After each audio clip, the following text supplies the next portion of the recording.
Student, today we are going to study about setting up a new administration. It is the next of previous class. Previous class में हमने पढ़ा था ये सारी चीज़ें कि which Peshwas sign the treaty of Bassein treaty of Bassein पे किसने सिग्नेचर किया था।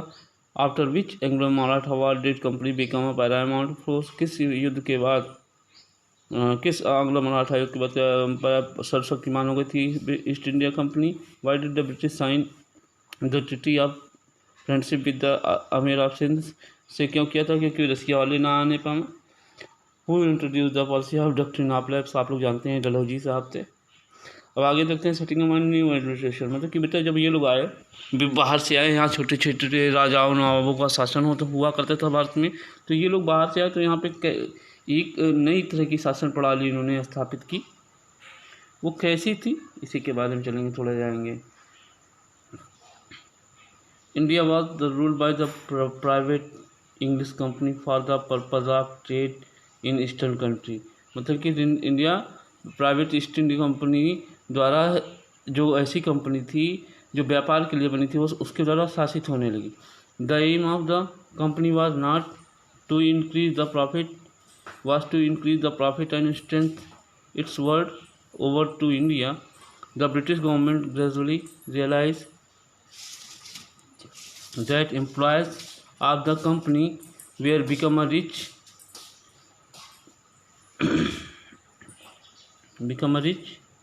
by the adopting unfair means, and it's also fair the company might be interfere in British policies to regulate company activity. British government passed the Regulating Act of 1773, मतलब कि जब company के लोग कहीं ज़्यादा ना अनफेयर तरीके से कमाने लगे और ब्रिटिशों की छवि ना ख़राब हो, तो इसके लिए वहाँ की पार्लियामेंट ने ब्रिटिश गवर्नमेंट ने पास किया 1773 में रेगुलेटिंग एक्ट ऑफ 1773।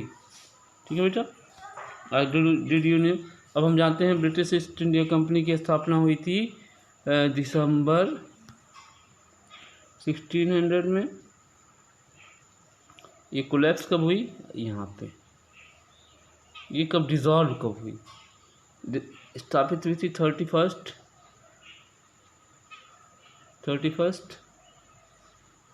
दिसंबर 1600 में, और कोलैप्स कब हुई 1874 में, डिज़ोल्व हो गई। क्लियर हो बेटा। अब आगे देखेंगे रेगुलेटिंग एक्ट 1773 था क्या, इसमें कौन सी बातें कही गई थी। The governor of Bengal become a governor general of India, 1773 के तहत अब गवर्नर जनरल जो बंगाल का था वो भारत का गवर्नर जनरल कहलाने लगा। To help the governor general council of 4 members was set up to discussion were taken majority vote, उसके लिए सहायता के लिए 4 सदस्यीय एक काउंसिल की स्थापना की गई जिसमें निर्णय जो होते थे मेजॉरिटी की वोट के आधार पे होते थे। द सुप्रीम कोर्ट सेटअप किया गया बेटा जो कलकत्ता में था, और the directors of the company were required the place before ministry of all correspondence relating the civil and military revenues relating of India matters relating to India. This act, however, failed to regulate the company's powers as the member of council of frequently quarreled, मतलब कि इस regulating act fail क्यों हुआ, क्योंकि इसके council जो frequently आपस में झगड़ा करते थे। Jurisdiction of supreme court was not clearly defined, the government of Bombay and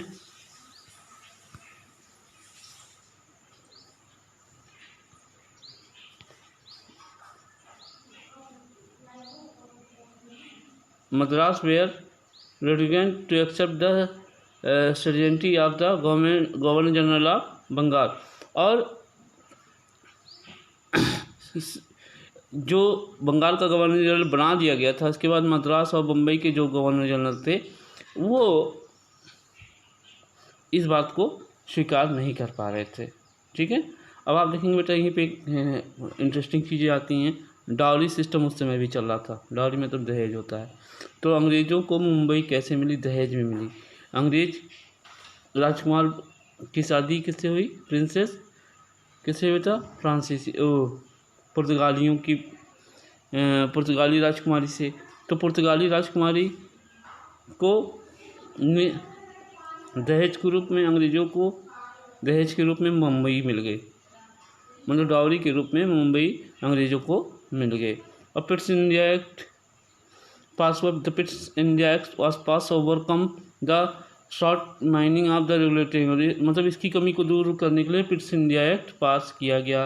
रेगुलेटरिंग act of 1773 को मेन प्रोविज़न क्या थे? For the political purpose the company was the place under the British government, मतलब इसके तहत ब्रिटिश गवर्नमेंट के अंतर्गत company आ गई। The governor of Bombay and Madras were made a fully subordinate to the government of governor of Bengal के अंतर्गत ये पूरी तरह से उसके सहायक हो गए। गवर्नर जनरल बंगाल के सहायक कौन हुए? मुंबई और मद्रास के governor general. The governor general was given up the power of overrule and advice of the council, और इसे गवर्नर को ओवर रूल करने का मतलब कि जो काउंसिल होती थी उसके निर्णय को ना मानने की शक्ति दी गई। The company retain its monopolies over the trade, और मोनोपॉली जो इनकी थी कंपनी की ट्रेड पे वो पूरी वर्चस्व बना रहा। This period of time a number of acts were passed. Finally, the company deprived of its commercial privileges, the Charter Act of 1833, मतलब कि डिप्रोवाइड करा दी गई कंपनी को कॉमर्शियल, जो ईस्ट इंडिया कंपनी की स्थापना 31 दिसंबर 1600 में हुई थी कि आप ईस्ट के साथ व्यापार करते हैं। इसके सारे जो कॉमर्शियल प्रिविलेजेस थे, कॉमर्शियल प्रिविलेजेस मतलब होता बेटा कि जो इसके वाणिज्यिक लाभ थे उसको चार्टर एक्ट 1833 के तहत समाप्त कर दिया गया। और the company came under the under board of control, company को बोर्ड ऑफ कंट्रोल के अंतर्गत ले लिया गया। द ब्रिटिश एडमिनिस्ट्रेटिव सिस्टम क्या था बेटा? देखेंगे नई चीज़ थी। The army, the East India Company started a recruit sipahi from the state like Awadh, Bihar and Banaras. They followed the policy of discrimination. Indians were denied high positions, soldiers were given a proper training to fight, and a new musket and matchlock were also introduced. The British Army as well disciplined and very trained. Army इनकी very trained थी। The policies Lord Cornwallis organize the proper police force, मतलब Lord Cornwallis को भारत में police व्यवस्था का जन्मदाता माना जाता है। ठीक है, थानास की स्थापना की गई, पुलिस स्टेशन की स्थापना की गई। Were establish and darogas police officer were a men in charge of the thanas. Several thanas were put under the administrative control of the district, और सारे थाने किसके अंतर्गत होते थे बेटा? डिस्ट्रिक्ट के। The civil services, Lord Cornwallis को भारत में प्रशासनिक सेवा शुरू करने का भी श्रेय जाता है। लॉर्ड कॉर्नवालिस के created the Indian civil service for the proper administration of British territories till 1853। The appointment were made by the directors of the company, but later they started the system of written examination which conduct in England। मतलब कि civil सेवा शुरुआत करने का श्रेय भारत में किसको जाता है बेटा? लॉर्ड कॉर्नवालिस को। पहले ये किस लिए गया कि ब्रिटिश इंडिया में शासन करने के लिए कुछ प्रशासक नियुक्त हों। कैसे? पहले डायरेक्टर कंपनी के नियुक्त करते थे इसे, लेकिन बाद में रिटन एग्जामिनेशन होने लगे इंग्लैंड में। For a long time, Indians were excluded from these services. Later, Indians were allowed to given the examination, but they were given a subordinate post. शुरू में इंडियंस को ये परीक्षा देने दी गई, लेकिन बाद में ये परीक्षा पास करने के बाद भी इन्हें सहायक पोस्टें दी जाती थी। जुडिशरी में देखेंगे, justice was enforce through the system of civil and criminal courts. न्याय प्रणाली को दो भागों में बांट दिया गया, सिविल और क्रिमिनल कोर्ट में। The court were presided by the English but were assisted by the Maulvis and Hindu Pandit for the interpretations of the traditional laws prevalent in India। मतलब यहाँ का जो कोर्ट था बेटा वो अंग्रेज़ों के द्वारा शासित किया जाता था, लेकिन उसको असिस्ट करते थे, उसको सहायता मौलवीस और पंडित करते थे, जो ट्रेडिशनल जो ला थे, पारंपरिक ला थे, वो इन लोगों को बताते थे। इन 1775 11 पंडित complete digest of Hindu law and N.B. Hallett translate into English by regulating act by the regulating act। Clear हो बेटा? अब आगे देखेंगे। अब क्वेश्चन हैं कुछ। Y did the British government pass the regulating act? क्यों पास की? क्योंकि कंपनी कहीं अधिक से अधिक लाभ कमाने के चक्कर में ब्रिटिशों की छवि न खराब करे। Why did regulate and fail the regulate the companies power? Because उसमें कोई चीज़ें क्लियर नहीं थी। अब Y did the British pass east India act? East India act क्यों पास किया? क्योंकि जो रेगुलेटिंग एक्ट बेटा ये पास हुआ था, इसकी कमी को दूर करने के लिए ईस्ट इंडिया एक्ट का पास किया गया। Name the act by which the company और डी प्रोवाइड द कमर्शियल प्रिविलेजेस। 1833 में बेटा पास हुआ था वो। क्लियर हुआ? Name of 3 pillars of British administrator. आप थ्री पिलर आर्मी देखते थे, हाँ, ये तीनों चीज़ें जो मैंने आपको ऊपर बताई हैं। इसके बाद जिसमें इसे एक आर्मी भी है। 3 पिलर सिविल सर्विस, जुडिशरी और आर्मी बेटा। इसके तीन पिलर कौन कौन से हैं?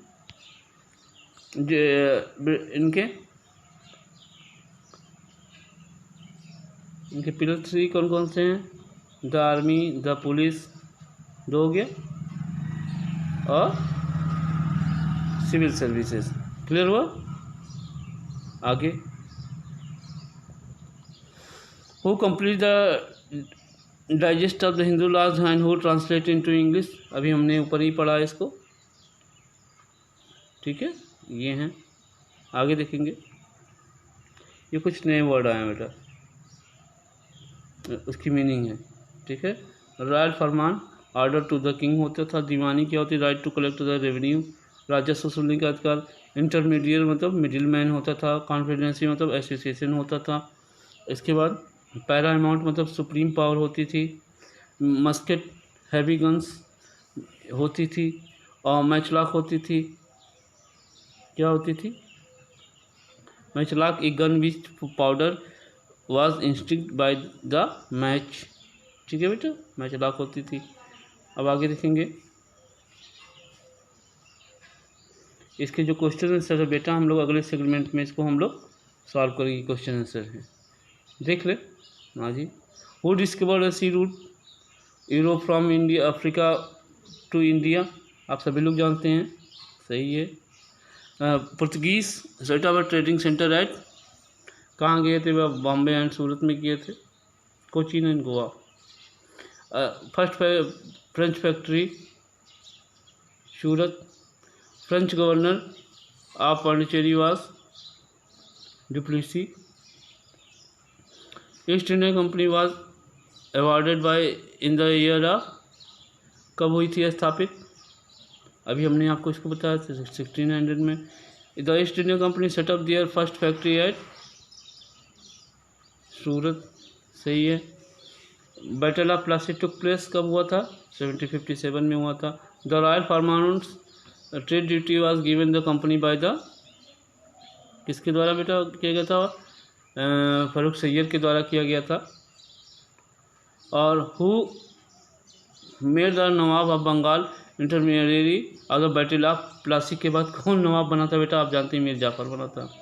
The concept of dual government introduce by the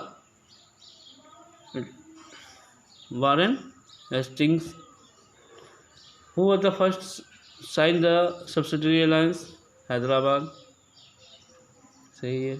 आगे, under which policies British residence was under which policy British residence was senated the court of the Indian state subsidiary alliance के तहत बेटा रखा जाता था। The treaty of Srirangapatnam by the company with the ruler of Mysore के साथ किए थे, टीपू सुल्तान के साथ किए थे बेटा ये लोग। The English got the right of occupy of Salsette of second Anglo Maratha war. ठीक है। आगे, the constitute the means Maharaja Ranjit Singh. Clear हो बेटा? इसके आगे की क्वेश्चन आंसर हम अगले चैप्टर में क्या देखेंगे, अगले सेगमेंट में देखेंगे। Thank you.